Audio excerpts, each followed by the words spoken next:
Hey everybody, today my partner and brother Chris, we're in downtown Greenwood, Indiana, and amazingly enough, yes, there is a downtown Greenwood, Indiana, and we're going to talk about a little of the downtown here in Greenwood, but more about the cultural heart of Greenwood and what that's like and why you might want to consider a place like Greenwood, Indiana, so stay tuned. Hey everybody, I'm Jason Compton, and this is Chris Compton with the Compton Home Group. Welcome back to the channel. If this is your first time to the channel and you want to know everything there is to know about Greenwood, Indiana, Indianapolis, Indiana, of course, or any of the cities and towns surrounding Indianapolis, then make sure you hit that subscribe button and also tap that little bell so you're notified every time we do a new video. And we have people reaching out to us from all over the country with questions about, of course, Indianapolis, but also the cities and towns that surround Indianapolis. So if you have questions at all about any place in the Indianapolis Metro, then make sure you reach out any way that you know how. We'll always have your back with those questions, and we'll certainly have you back when it comes time for you to make your move to the Indy Metro. So again, today we are in Greenwood, Indiana, and Chris and I are, and we're actually walking in the downtown area. We're on Madison Avenue and Main Street coming up here, and you'll definitely see some cars rolling by us. It's been a little bit loud, hasn't it? A little bit, yeah. Certainly is. Probably not the best place for a video. But this area, downtown Greenwood, it's the downtown. So we wanted to talk about really the cultural heart of Greenwood just a little bit. And if you've watched enough of these videos, I think you'll know that me personally, I'm kind of a fan of places that have a downtown area, and the reason for that is really that it provides the city a bit of a center, a place to gather. It's a place to help give it some culture. It's a place that you can have festivals. It's a place that you could have farmers markets. It's a place where you can have restaurants, things to do, places to go. Kind of rounding the corner here out into the sun now. But always been a fan of those places, and of course Indianapolis has that. Indianapolis is a big enough city to have all of that easily. There's a ton of great restaurants in Indianapolis, and of course there's plenty to do in Indianapolis with the Colts, the Pacers, the Fever, the Indy 11, and you name it, the Indians as well, the baseball team. There's a ton to do there, and you don't even have to be a sports fan. You get into all the museums and all the different cultural items that Indianapolis has as well. We're gonna cross the street here kind of quickly, but I mean, Chris, he's lived all over Indianapolis and a lot of different places, and I mean, obviously there's a lot to do in Indianapolis, right? Oh yeah, lots to do in plenty to do. Indianapolis. But once you start getting into the other cities and towns that surround Indianapolis, a lot of people question, well, what is there to do in those places? But a lot of people will be surprised at how large some of the cities and towns are surrounding Indianapolis, and a lot of them do have a downtown area to give it that cultural heart. Now, Greenwood is about 60,000 people, and this downtown area, it's not huge, and it doesn't have a whole lot going on, of course, but there are a few restaurants through here. There's a couple of breweries here. One of the branches of the library is very close by, but it's also very close to several different parks that help to kind of bring this whole area together and give it that cultural heart. But Greenwood, of course, this wouldn't be the only reason why you'd want to live in Greenwood or come to a place like Greenwood. You know, if people are looking around the Indianapolis area, I mean, Greenwood, why would it be a good option for somebody? One of the big reasons, Greenwood, it's affordability. The median house price here is just under $300,000. Location is great, especially if you have to be on the south side. Only give or take 20 minutes to the Indianapolis International Airport. And Greenwood is extremely family friendly. Like Jason mentioned, there's over 400 acres of parks here in Greenwood.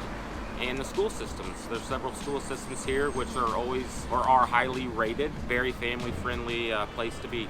Yeah, absolutely. It's got a big focus on family here. So like you said, out of all the school systems that are in this area, they're all very highly rated, and there's plenty of parks in Greenwood, and the location being on the south side, if you have to be on the south side, it could be a fantastic option for you, especially paired with that affordability. Now, given that it is affordable, you can certainly get more expensive homes in Greenwood. You wouldn't want to say that every single thing here is less expensive. That's not the case at all. You can certainly get into homes that are more expensive in that $400,000, $500,000, $600,000, yeah, even up to $1 million. Yeah, even up to $1 million, definitely. Plus. But with its size, 60,000 or so, it's one of the places that's at least large enough to give you some opportunity to get into a place that's a little bit more affordable. But this downtown area, it's obviously quite busy. I'll turn around and go back this other way. This wouldn't be necessarily the place I would call super family friendly. No. So are you gonna walk down here really a whole lot with your kids? No, I'm not either. So it's just too much traffic through here.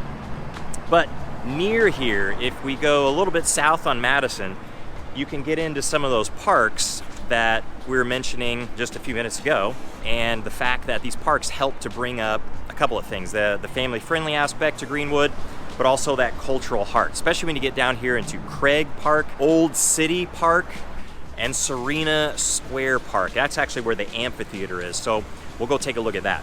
So we just walked straight down Madison, I mean, just really a minute or so, right here into Old City Park. Library's right over there, this super cool wetland area, and there's a playground up here just a little bit behind me.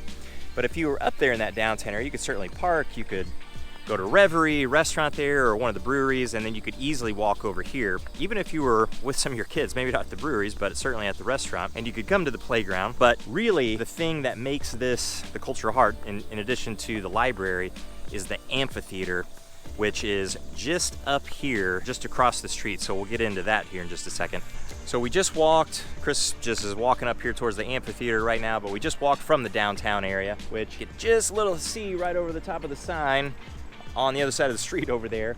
But walked from there just a little bit to the south into Old City Park, which is where the library was. Pretty cool playground, wetland area, big open green space as well. And then across the street right here to where the amphitheater is, just up here ahead of us. And so when I'm talking about a cultural heart, or a place where people can actually gather, Greenwood has that. Now, when you look at the downtown area of Greenwood proper, it doesn't look very big and it doesn't look very crowded as far as a lot of things to do, a lot of places to go. It has a few, like you said, and the traffic is kind of rough through there. A lot of cars going through. So if you were just to see that, you might think, well, it doesn't really have much to offer. And right there in that particular spot, it doesn't have a tremendous amount. It's certainly when you compare it to other cities, and maybe even other cities of Greenwood's size, but it is here. You have to just kind of walk around a little bit and find some of these places. Craig Park, which is just off to the east of where I'm standing here and a little bit to the south, you have baseball fields and a playground over there, and plenty of places to picnic for the day, and a lot of other things happen there at Craig Park as well. But that attached to where the amphitheater is here, which is now behind us, and this park here, obviously a lot of people come here during the spring, the summer, the fall, whenever they're having events out here, whether it be a festival. There's a block party that's going to happen here. This video is being filmed in late 2021, actually in September, later in September. It's going to be right here in this area. And of course, you're going to have live music out here as well during a lot of those summer months, spring months, fall months as well. So Greenwood, when you're going through different parts of it, you might think it may be missing places like this to gather, but it truly does have it. And it would be, I would consider the Greenwood heart to be in this particular area. So if you have questions at all about Greenwood and its affordability, its family friendliness, or anything about the culture of Greenwood as well and things to do, then make sure you reach out any way that you know how. And until the next one, we'll see you later.